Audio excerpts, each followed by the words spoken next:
మునుగోడు మండలంలో స్థానిక సత్యం ఫంక్షన్ లో బీఆర్ఎస్ మండల పార్టీ అధ్యక్ష సత్యం ఆధ్వర్యంలో బీఆర్ఎస్ పార్టీ ముఖ్య కార్యకర్తల సమావేశం ఏర్పాటు చేశారు. కార్యక్రమానికి ముఖ్య అతిథిగా బీఆర్ఎస్ పార్టీ నియోజకవర్గ ఇన్ఛార్జ్ మాజీ ఎమ్మెల్యే కూసుకుంట్ల ప్రభాకర్ రెడ్డి మరియు బీఆర్ఎస్ పార్టీ నాయకురాలు శ్రీమతి పాల్వాయి శ్రవంతి, మాజీ మండల పార్టీ అధ్యక్షులు పోలుగొని సాయిదులు, మండల పార్టీ ఉపాధ్యక్షుడు భూపతి రెడ్డి, మాజీ ఉప సర్పంచ్ సాంబయ్య, కొరటికల్లు ఉప sarpanch Yadaiah, general secretary Pagila Saidulu, Sharath Anjaiah, sarpanch Balaraju, Polagoni Venkatesham, Ganguri Gudem sarpanch Narasimha, social media convener Karnakar, Narasimha, Venkatesh, Edavalli Suresh, అయితే గోనే విజయ్, సీను, సాధు, రాము మరియు సీనియర్ నాయకులు కార్యకర్తలు పాల్గొన్నారు. తెలంగాణ ఉన్నన్ని రోజులు 26వ జనవరికి అంబేద్కర్ గారి పేరు ఎలా స్మరించుకుంటామో, తెలంగాణ ఉన్నన్ని రోజులు కేసీఆర్ గారు తెలంగాణ జాతిపితగానే ఉంటారు. మనందరికీ తెలుసు 2001కి ముందు, 2014 కంటే ముందు మన ఊళ్ళలో ఎట్లా ఉండేది?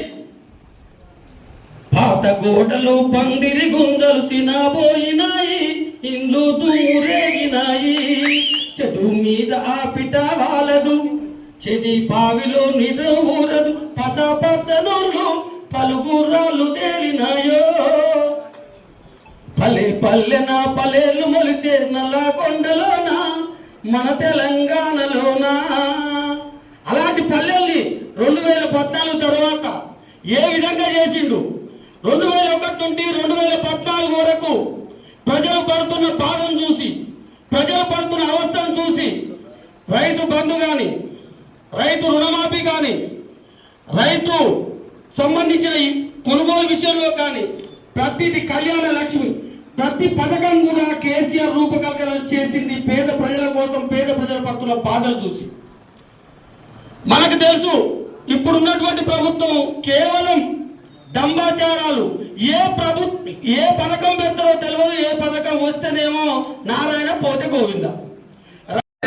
కేసీఆర్ గారి నాయకత్వం, కేటీఆర్ గారి నాయకత్వం, హరీష్ గారి నాయకత్వం, జగదీష్ నాయకత్వం, జై తెలంగాణ. ఈరోజు మునుగోడు మండల ముఖ్య నాయకుల సమావేశాన్ని ఏర్పాటు చేసినటువంటి బీఆర్ఎస్ పార్టీ మండల కన్వీనరు, ఉపాధ్యక్షుడు ఉండే తనే ప్రస్తుతం బాధ్యతలు చేపడతా ఉన్నాడు సత్యం గారు. అదేవిధంగా ఈ కార్యక్రమానికి చేసిన సోదరిమణి సీనియర్ నాయకురాలు పాల్వాయి శ్రవంతి గారు, అదేవిధంగా వేదిక మీద ఉన్నటువంటి పోల్గొని సైదులు గారు, మాజీ మండల పార్టీ అధ్యక్షుడు బొడ్డు నరసింహ గారు, అదేవిధంగా మండల ఉపాధ్యక్షులు భూపతి రెడ్డి గారు, అదేవిధంగా సాంబయ్య గుండూరు కూడా ఉప సర్పంచ్ గారు, అదేవిధంగా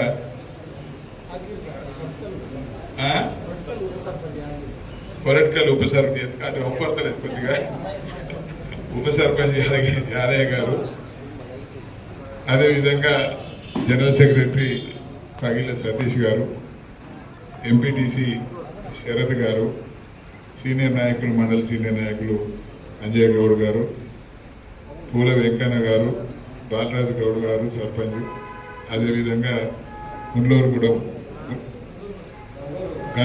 గంగులూరుగూడెం సర్పంచ్ గారు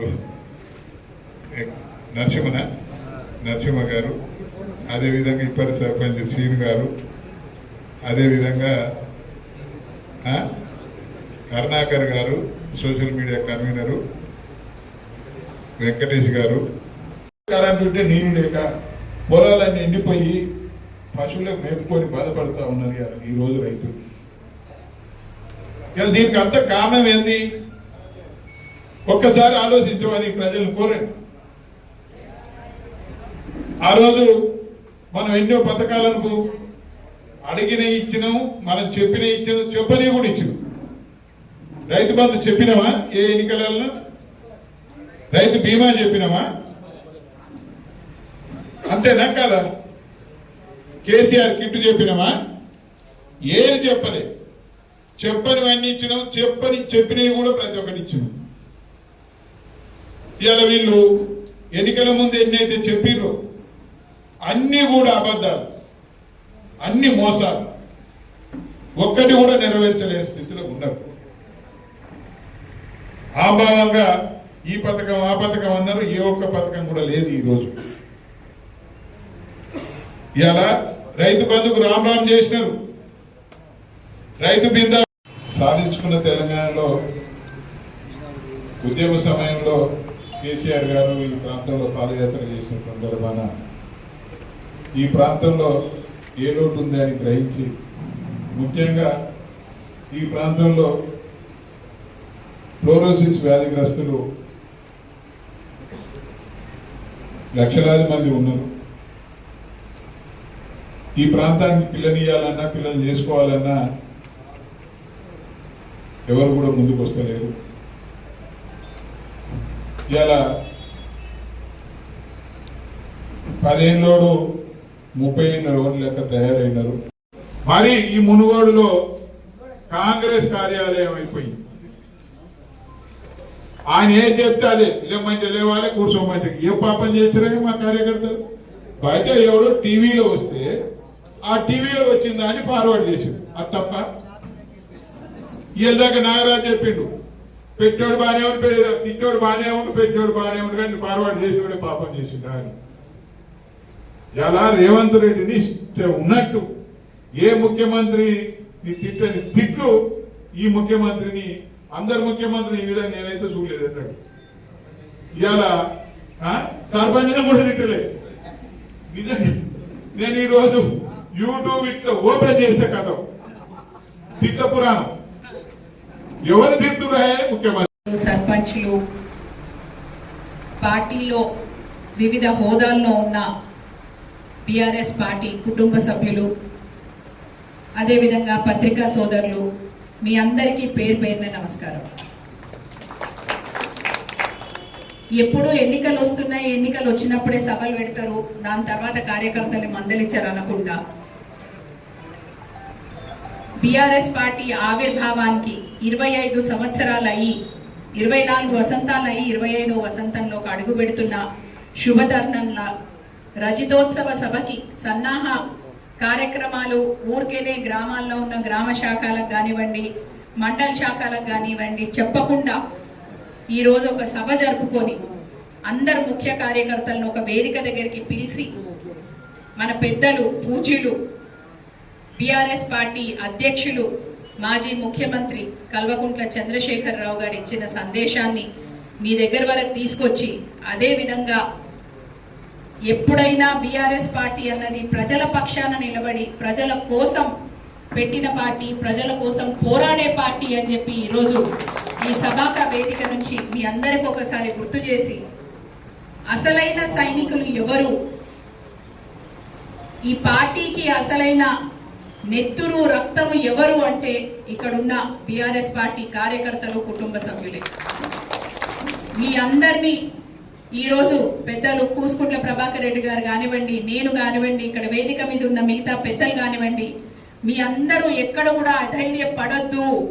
మీరు ఏది చేసినా మీ ఎంట మేము ఉన్నాము, మేము ఖచ్చితంగా మీతో పాటు ఉండి మీతో పాటు పోరాడి మళ్ళా సరిపోదు, ఖచ్చితంగా మీ లోపల ఉన్న ఉత్సాహాన్ని గౌరవిస్తూ, ఎందుకంటే దూరం ఇక్కడి నుంచి, అదేవిధంగా ఎండాకాలం సభాస్థలి ఎంత ప్రాంగణం పెద్దలు చేసినా కానీ ఉండేది కొంచెమే జాగా కాబట్టి అవన్నీ అర్థం చేసుకొని పెద్దలు మనకు ఒక టార్గెట్ ఇచ్చిండ్రు.